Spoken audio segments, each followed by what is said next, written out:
Let's talk Diontae Johnson. Mm-hmm. According to Mark Caboli of The Athletic, he doesn't believe Diontae Johnson's going to get paid $20 million plus per season by the Pittsburgh Steelers. He answered that in his weekly mailbag, or his most recent mailbag. And then on top of that, Bleacher Report tosses out a trade speculation to send Diontae to Dallas for a second-round pick. Let's start with Caboli. Mm-hmm. Says that he doesn't believe he's getting paid $20 million, but he will get paid much more elsewhere next offseason. Do you think that's all starting to come to fruition here? No, I still think it's really early in the offseason to kind of make declarations like that. But then again, I feel like Capoli, if anybody, has like a grip on what's going on within the Steelers organization. You'll be hard-pressed to find people, I guess, more plugged in than he is. Yeah. He's a very likable guy. Like, I know a lot of Steeler fans don't like him for whatever reason. A lot of people tend to like throw some hate his way, but like I met him at the NFL Combine. He was phenomenal. Like I wish I could follow that dude around with a GoPro for my entire life. Like he's a walking enigma, bro. I do tend to follow Caboli around pretty much every single day. So if anybody has a solid idea of what the Steelers are going to do, I feel like it's probably going to be him among some other prominent journalists in the Pittsburgh area. If Caboli says it, normally I like to take that word to the grave.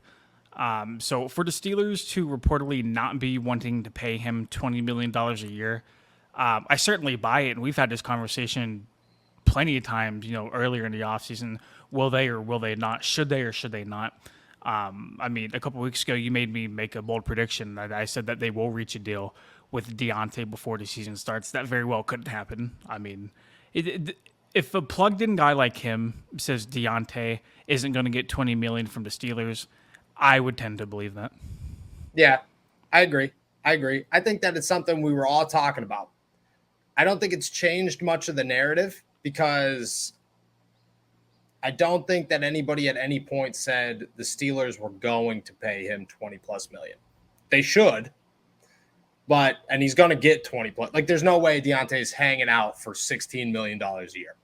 It's just not happening. I could see one thing if it was Ben, if it was Ben Roethlisberger and he had 8 more years left and you were looking at it like, we could win 2 more Super Bowls here and I could be a part of this. Maybe you're taking $17, $18 million. But for Mitchell Trubisky and Kenny Pickett, you're not taking $17, $18 million when chances are you could go somewhere else and get 22 because even a team like the Kansas City Chiefs, Diontae Johnson and the Kansas City Chiefs, it's not like the Chiefs got rid of Tyreek Hill because they didn't want to offer him a boatload of money. He just wanted out of there. I don't know why, but he just wanted out. Well, no, he did want a boatload of money, and the Chiefs were like, yeah, we're cool. Yeah, but they offered him a boatload of money. They didn't offer him $30 million, but they offered him a boatload of money. Didn't they offer him he wanted $30 million. The highest paid? That's the problem. Yeah, I know. But if Diontae wants 22 and they were willing to offer 28, 22 is a discount for a great receiver, not Tyreek Hill, obviously. How far away do you think these guys are on a potential contract extension? Like the Steelers and Diontae, like, do you think it's like drastic amounts, or do you think this is probably just a game of like who's going to budge first between Diontae's camp and the Steelers front office? I don't know. That's tough because I want to say the number that I've thought this entire time for the Pittsburgh Steelers is $18 million. That's how I've looked at it the whole time. I think the Steelers are going to stick at 18, and I don't think they're going to go over. 18 is a good number in my head. It keeps you just outside the top 15, just below 20 million. It's a very reasonable wide receiver market. I don't know if Diontae is going to take 18, though. Because if you're Diontae Johnson, at this point, you're looking at it going, next year I can make 25. I don't even have to make 20. I can make 25 a year and probably get a boatload of guaranteed money if I leave the Pittsburgh Steelers. I don't think that's that he wants that to happen. He'd rather that be in Pittsburgh, but financially, I don't know. I would say that it's growing. I would predict that it's growing more distant than closer as the market continues to rise. See, I'm very pro player whenever it comes to these kind of things. So like 100%. Deontay's not holding out. Like he's done nothing malicious towards the team. Like nothing of that nature. Like he's going to play this year under whatever contract he's on, whether it's a new one or his current one. Next offseason obviously is going to be a different story, but like if you're this young and you have the opportunity to make as much money as possible, go make as much money as possible. I do not fault him or pretty much any other player in the NFL for trying to get as much dough as he possibly can because it can all be gone tomorrow. Yep, exactly. Look if you have an opportunity to make $25 million next season, go make $25 million next season.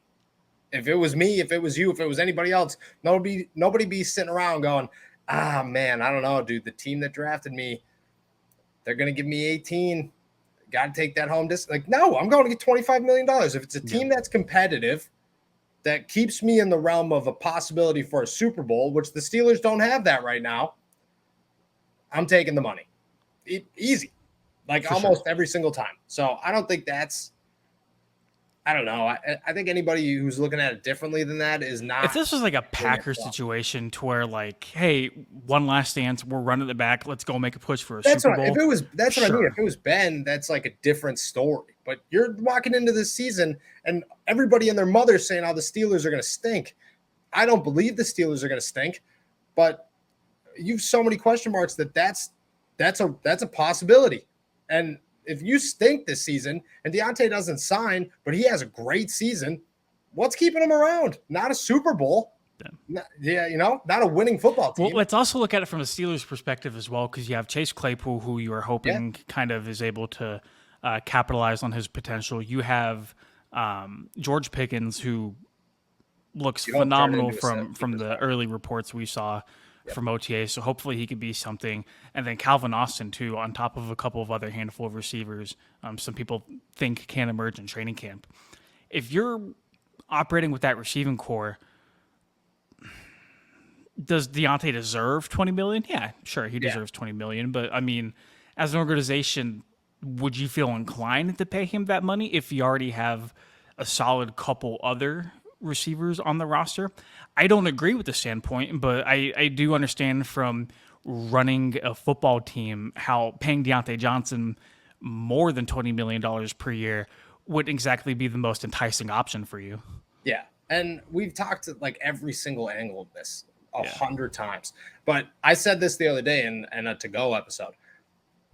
Chase Claypool is the biggest factor because he obviously has the most upside in Pittsburgh. There's nobody in Pittsburgh. I guess now George Pickens could be considered that guy, but Chase Claypool has the upside of any wide receiver in the NFL, whereas Diontae's upside is limited. You know, he could be a great wide receiver. I truly believe he could be one of the best wide receivers in football in a couple of years.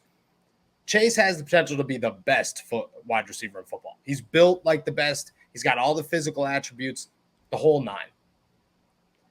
You're taking a huge risk, a huge, huge risk to say Chase Claypool is our guy. Because if he stinks this season and he isn't your guy, and Diontae Johnson has an incredible year, what if Diontae Johnson becomes Stephon Diggs this season? Which isn't out of the realm of possibilities. What if he becomes Stephon Diggs this season and you waited because you wanted to see what Chase Claypool turned into, and Chase Claypool did nothing impressive? Now you're sitting around thinking, wow, we have to get Diontae Johnson locked in, and your options are either to pay him $25 million or move on because Deontay's going to be worth $25 million. Again, it's so many what ifs. Like at this point, it's so many what ifs. But there is the big question of whether or not we believe that's starting to come to fruition. I think to a little bit it is, but I don't know.